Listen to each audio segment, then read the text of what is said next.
আর সাইডে আছে মুনাফিকি, ইজা হাদ্দাসা কাযাবা, যখন কথাবার্তা কয় এনে মিশাটা বহুত মিলাই দেয়। হ্যাঁ, নিজের অনেক চালাক মনে করে, সুবিধা মতো বুঝা জায়গা মতো মিশাটা করে। কি করেন বুঝেন না এটা, যে মুসাহাতে ধরা না করে। আর যখন ওয়াদা করে আমি কামনা করিয়া যাও, পরে আর কোন মনে আছে নাকি এই সময় সামনে বসে কইয়াছে আর কি, আর কোনো খোঁজ খবর নাই। এরকম আছে না মানুষ? নবী তো একটা ওয়াদা পুরা করার জন্য 3 দিন রাস্তায় অপেক্ষা করছে। আমি তারে কথা দিছি আমি এই কথাকে পুরা করব, আমি যদি জায়গা থেকে চলে যাই এই লোকটা ফেরেশান হইব। 3 দিন রাস্তার মধ্যে অপেক্ষা করছে। আমরা তো বিবির লগে কথা দেওয়া কথা রাখি না, কি কোন আছে না এরকম?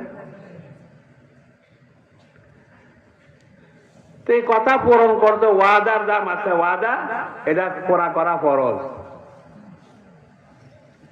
এরকম ভাবে যদি ঝগড়া লাগে তাহলে তো হাসা মিশা যত আছে সব কিছু আছে সামিল করি, যাতে আমার জিদটা নেওয়া যায়। কি কোন আসেনি?